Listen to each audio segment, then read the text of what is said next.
you know, imagine you're playing some game, right? And, you know, you're like here. And let's imagine this is like someone shooting at us, right? Bum, bum. And then I quickly go here. I should have taken damage there. I should have taken damage, right? But I just don't. Or what if, for example, you have a thing where you avoid damage, but then you take it just because that's where your hitbox was 0.2 seconds ago. See? Did you see that? I should not have taken damage there. But like it just did, I guess. As a kid, and I want to actually know if you had a similar experience, I've always been quite confused about hitboxes. I know that sounds like a weird thing, like, you know, what kid is out here being, like, confused about hitboxes? Like, you know, what kid even knows what hitboxes are? But, like, for example, I would occasionally, like, I used to love the game TF2, right?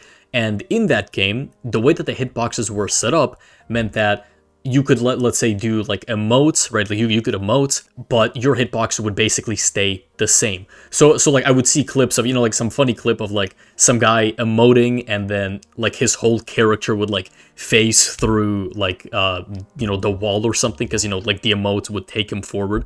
But you could still shoot the hitbox, right? Like where the character would emote, their hitbox, like the invisible hitbox wouldn't actually move, only their avatar would move, right? So you could still deal damage to their invisible hitbox. However, I would then see some clips, right, like unrelated, but where it showcased the hitbox that did move with an avatar. Like, as a matter of fact, I believe it was like some Fortnite thing where some guy did the same thing where like he used an emote, he moved forward, like peeked into a wall, but then the guy shot him at the other side of the wall, right? So like I remember seeing that and thinking like, that's interesting. Like I knew that there had to be an obvious difference between the like how these two work, and, you know, eventually I ended up figuring out that, oh, it's because, you know, one of these has, you know, these very specific avatar hitboxes that move with emotes, and then, you know, other games just have basic big hitboxes that, you know, like aren't as like accurate, but, you know, they're like faster to render or something like that. So I want to talk about that. I want to discuss why like specifically Roblox hitboxes are the way that they are.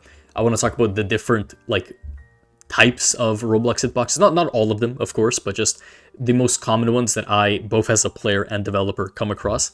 And also just how Roblox hitboxes work by default. So this is a little system that I made. This simply fires a laser from point A to point B. This red thing isn't the actual laser, like it's just a little graphic that I made, right? But it symbolizes that, yes, we're firing a raycast effectively.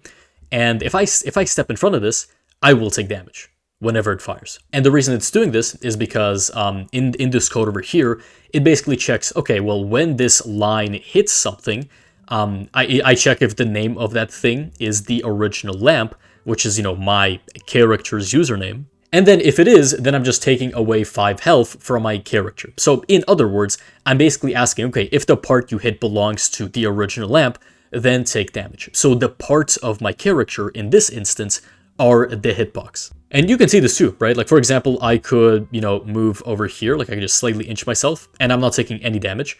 But if I just simply rotate my camera, now I am taking damage. See, because my arm is in, or like, I don't know, my arm or my leg is like intercepting the laser. But if I just rotate again, now it's fine. So see how interesting it is, how even though I was literally in the same exact position, simply my rotation changed and it actually dealt damage. And that's because Roblox hitboxes are actually quite consistent in the sense that, like, it literally is just the body parts of your avatar, right? The head, I know my avatar is like pretty clunky, but you know, it's like a typical avatar will have a head, you know, arms, a torso, legs, and those are just used as hitboxes. And this system works for most Roblox games, right? Because the thing is, most Roblox games don't specifically need like some sort of complex hitbox system, right? Like, I mean, if you're like a shooter game or maybe, you know, like some fighting ability game, then yeah, you might consider a unique hitbox. But most games don't really care. For most games, it's just like, oh yeah, you know, you gotta, you know, like maybe it might be some obby where like you can't step on the red part, and that's as far as hitboxes go. But then what if you're someone who actually needs a different hitbox, right? What if, let's say, you need one hitbox for a certain type of projectile and a second hitbox for a certain other type of projectile? So I'll just give you an example. It's in Team Fortress 2, again, there's this weapon, like it's like a bow and arrow. You can just shoot like this arrow projectile. And the way that this arrow projectile works, I believe this applies to some other projectiles as well, is that every single like character in that game has a second bigger hitbox. Now that bigger hitbox ignores things like bullets. So for example, if I were to shoot that invisible big hitbox, my bullet just wouldn't do anything to the character, right? But if the arrow projectile were to hit that big hitbox, then the game says, okay, that's a hit, right? So that just gives developers more control over balancing certain projectiles. Like maybe they realize, oh damn, this thing is a bit too hard to hit, and maybe we try to make it bigger and that just doesn't work out. So how do we keep the projectile the same but make it easier to hit? And that's when you can have stuff like bigger projectiles. That's also how you end up with things like headshots or limb shots, because you're like, oh, if this hitbox was shot, now we know that this is a headshot or this is a limb shot. However, something like that could realistically still be achieved with just the basic Roblox hitboxes. A big genre of games where I would see like a very clear difference in hitboxes would be those like Roblox like fighting / ability games, right? Like not games where it's like some FPS where you must precisely attack people, but just a game where like you press a key and then your character like does some cool animation and then like charges forward and then like catches some guy and like some cool cutscene plays of you like beating up some guy or like something like that, right? Those games I've noticed tend to have custom made, or I mean custom made, it sounds quite luxurious. It's not like as cool as you might think, but you know what I mean. Like they make their own custom hitboxes because that just improves the flow of most abilities, right? A lot of abilities, the whole point is like you just hit them and you just have this like big area around you. Let's say for example a dashing ability. If I dash, I don't want to just like hit a person directly because honestly that would feel kind of bad as a player. I want something where like if I'm just in the vicinity of a player, if I'm like just fairly close to them to where like okay this should hit, I want my ability to hit. I don't want it to be like some dumb thing where like, oh, you were this close to hitting him, but unfortunately your right arm is, or I don't even know. Look at that. See, like I don't know. You don't want something like this where like you're about to hit someone like in this big grand ability. Like again, if it's like some fast-paced like shooter game, I understand. Like these moments are pretty cool when you barely dodge a shot. But with games, like I said, with like these big flashy abilities, this would just feel bad. It would feel bad to literally see you like graze like some guy's leg and just nothing happens, and that's just annoying. And like I said as well, you also do want multiple different hitboxes for multiple abilities. So how is something like that actually achieved? Well, for this, what I'm going to do is I'm going to make a custom brand new avatar, and I'll call this starter character. And the way this works is that if I place this guy inside of starter player, then I'm basically going to become this character now. So that's pretty nice. So what I'll do is I'm going to put this character back in the workspace, and let's make a custom hitbox for this character. Now you might be wondering, oh, well, how would that exactly work? Let me show you. Actually, this is actually incredibly simple. The first thing we want to decide is the actual shape of the hitbox. So we could have a block, we could have a circle, and we could have a cylinder, right? And all three are, totally legitimate methods of hitboxes. To keep things quite simple, I'm just going to use the basic, like square shape. I mean, it's called a hitbox for a reason. Let me just say that. And then what I'll do is I'm just going to size this up to be fairly big. Nothing too crazy, but just, something which, yeah, could cover the character like so. And again, maybe we want to make this just a bit bigger. So something like this. Yeah, nice. There we go. So I could just call this hitbox like so. And I could make this like very, very transparent. So maybe like 0.8. Yeah, nice. There we go. And finally, I would have to make it so that this does not collide with things. So that's very important. I would have to make it not anchored because I want it to move alongside my character. And now I just need to basically glue it to my character. Like I need to make sure that if my character moves, the hitbox moves alongside my character.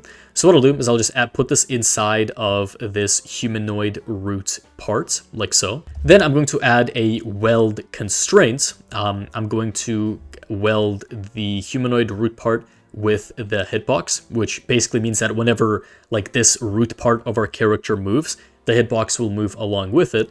And finally, I'm gonna set the hitbox to be massless. And this is just a little thing, but when you don't do this, it like kind of like slows down your character, which is quite annoying. So I'm just gonna set this to be true. And so even just now, before I even do any scripting, if I try this out, let's see, I hope this actually works out. Yeah, see, there we go. Great. This is literally perfect. So whenever I jump, it goes well. If I rotate, it follows the rotations perfectly. That's great. And yeah, see, amazing. Very, very nice. And I'm thinking we could even like make it a bit bigger too, like, like something like that. Yeah, there we go. And so then inside the code, instead of doing all of this, I could just say, okay, well, if our laser hits a part which is named hitbox, so if the name is equal to hitbox, that's it, right? That's all we need. Obviously, like, you know, in a real game, it would be a lot more complicated than that. But you know, for now, this is going to work pretty well. So I'm going to put the character inside of here. I'm going to play the game. And now I have this fat hitbox. Look at that. That's big, right? So now, see, if I just do this, see, look at that. This creates for a pretty big, beefy attack. Now, if you fire some big ability, like, this is going to feel a lot more satisfying to hit. Because now you're not just aiming for some, you know, like, little character in the background. Now it's like you're aware, like, okay, if I just get up close to this guy, my ability has a good chance of hitting because, you know, I've played this game for long enough and I just know that, like, you know, the hitbox is big. Or maybe you don't even know that the hitbox is big. Maybe you just know, like, oh, whenever I use my ability, I often get a hit. Like, I don't know why this happens, but it does, right? And again, this is achieved through bigger hitboxes. And from there, like I said, that's when you can make, you know, like multiple hitboxes, you know, to account for various different projectiles or, you know, like other raycasts or lasers or stuff like that. And this is also how you could just, you know, make different hitboxes for different body parts. So you can make one for the head. You can make one for just like weak points in general. Like maybe you have some sort of like, I don't know, like dragon avatar in your game, and maybe like a weak point of the dragon is like on their back, there's like some big blob of lava that you have to hit, or like something like that, right? Although that's something that I believe is pretty common knowledge, so I don't want to, you know, talk too much about that. So the last point that I want to talk about when it comes to hitboxes is something that actually is quite big, and it's a big reason for why I made this video, which is why they occasionally can feel quite clunky and unfair to use. Like, I guarantee you've probably played games before, and I literally just said this, right? Like, there are certain abilities or certain games where it just feels like so fun to just get a hit. It feels so rewarding. But then there's some games where everything just feels weird, like you maybe hit this guy, but maybe you didn't, or like I don't know, it's just very, very frustrating. But then in other games, it's totally fine. So you might wonder why that exactly happens, right? Why are some Roblox hitboxes clunky and why are some not clunky, right? And not even Roblox, right? Like just in general, like maybe you've played some shooter game where you've hit some guy, like directly, like Team Fortress 2 is a big contender of this, where you could hit a guy, nothing happens, but then you could hit him like I don't know, you could hit where he was like 2 seconds ago, and then that registers for whatever reason. And this is an issue that every single hitbox has, and it's client and server delay. So in case you're a bit confused as to what I'm talking about, this is the client. This is how I see my game. And everyone who plays Roblox or, you know, whatever game has their own perspective of this. For example, if some guy was way over there, his perspective would not be looking at me. His perspective would be looking at his own character back there. That's the client. If I switch to the server, this is the real actual game. This is the real server.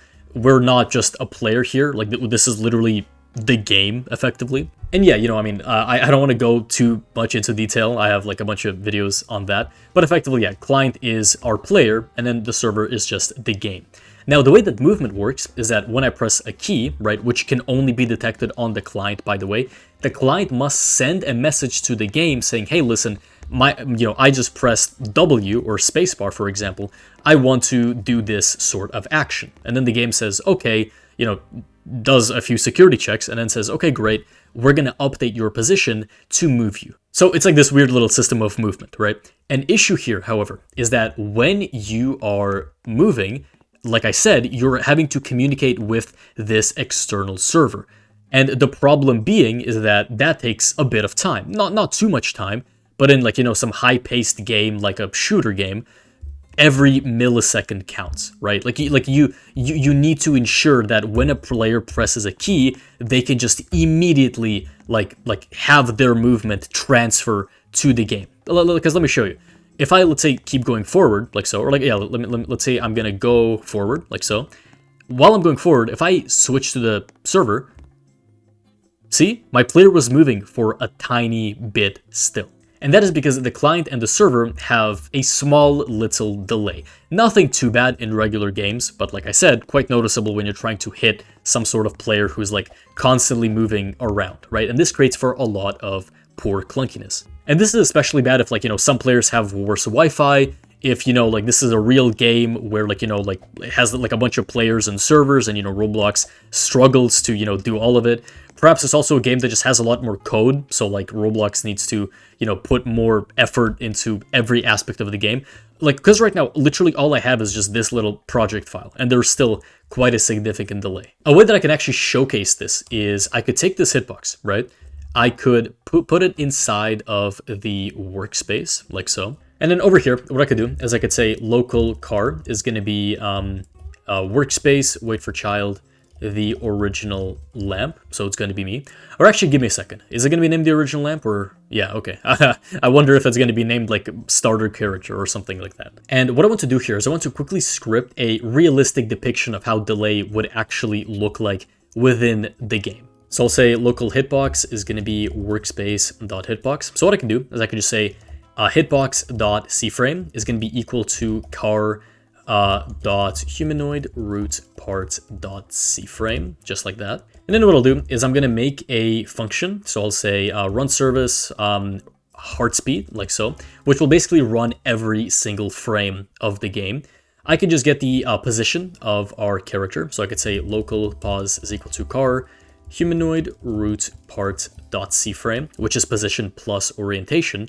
And then I could just say task spawn function. And then I could say, okay, let's wait 3 seconds. So I'll say task dot, or maybe not 3. What's like a realistic delay? Like maybe he's, I don't know, 0.5 or something like that. Sorry, 0.5, right? So we'll wait 0.5 seconds. And then we're going to set the hitbox to that C-frame. So I'll say hitbox.cframe is equal to, you know, this thing that we have. So what this is going to do is it's basically going to track my character's position, and 0.5 seconds later, it's going to assign the hitbox to that position. Or in other words, my hitbox will be trailing behind me with a delay of 0.5 seconds. So if I just hop it to the game, let's see. Yeah, see, there we go, yeah.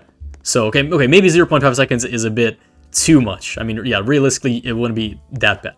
But you could see how, like, you know, even in, yeah, see, it mimics my jump as well. That's so funny. Actually, quickly wonder, what do you mean disabled? Can't I do my cartwheel? I want to see how emotes work here. Like, if I start dancing, is it going to do anything?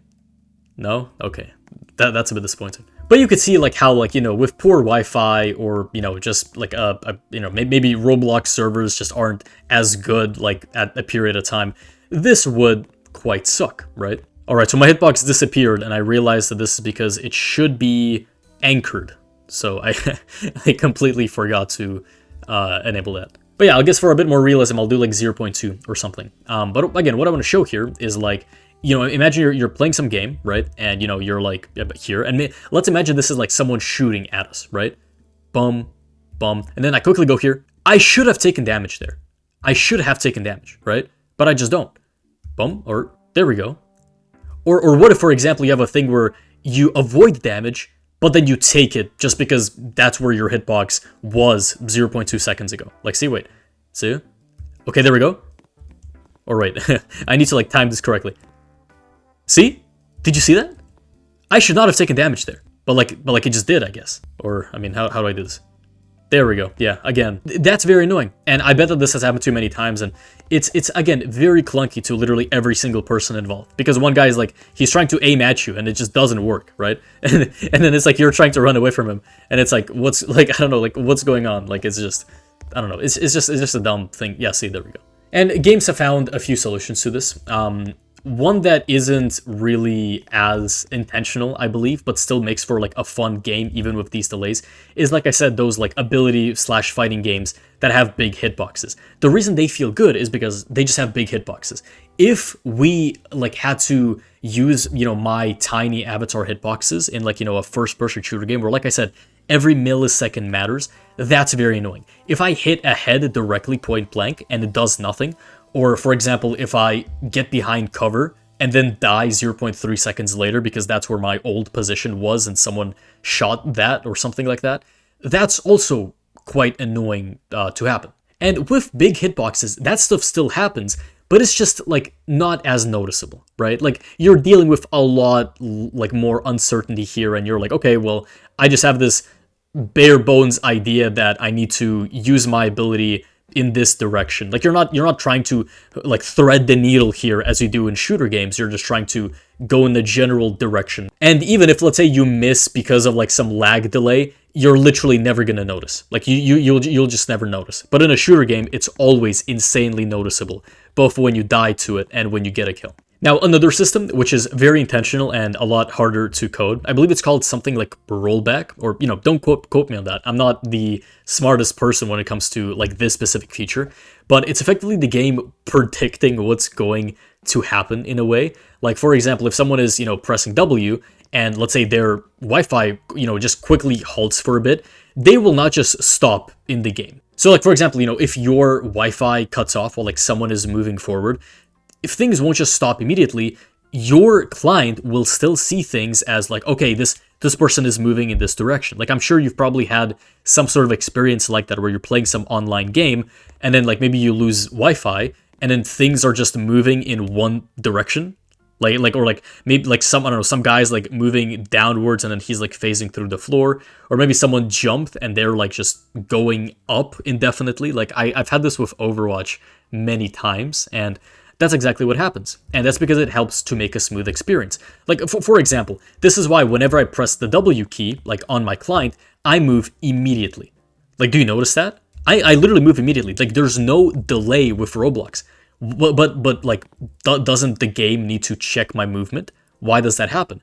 Well, the reason it happens is because my game allows me to move however I want. It's just that when it does security checks, if it later on, like a millisecond later, it realizes, oh wait, this guy did movement that he wasn't supposed to do, it will simply just teleport me back to my previous position, which is also called rubber banding, which you might get if you're hacking or just have crappy internet connection, right? But this is how you make for a very smooth and seamless experience while also still respecting like the server, right? You basically allow the player to do whatever they want. Sometimes it might even be a thing where like if the player shoots you and on their screen you were actually there, you will actually still take damage, right? Or sometimes maybe the player will shoot you as they see you on your screen, but then the game detects like, oh, but he actually isn't there, so you won't take any damage. Like, different games have different methods of doing this, but it's like, again, it gets into like this deep, weird, like whole prediction thing, which it is quite fun, and I suggest you look into rollbacks if you want to like learn more about this.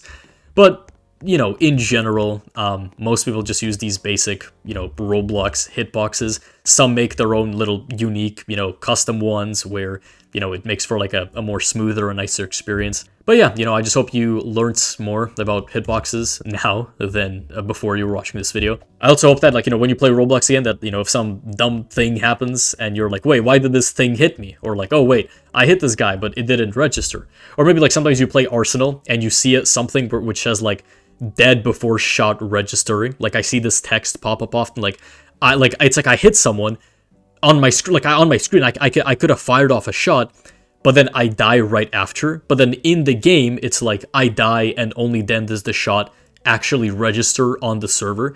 And so it's kind of stupid, right? Like Arsenal should probably change that. Like it's very annoying that I could go in for like a clutch play and then just have it result in nothing. And yeah, and to any developers watching this, like I said, there's many different ways of polishing up hitboxes. So, I hope that your games do that. And I'll also a quick note to developers. I do have a few paid video programs about just everything beginner to expert on Roblox Studio. So if you'd like to check those out, my link is in the description and the pinned comment. But yeah, that was a video on hitboxes, which I know is like, this like big grand life question that everyone has. Like, oh yeah, how do Roblox hitboxes work? So, hopefully I have answered that very important question to you in this video. And, like I said, share this video with a friend, leave a like, leave a comment as to what you thought of the video, what you want me to explain next. And as always, we are back to basics. Thank you for watching.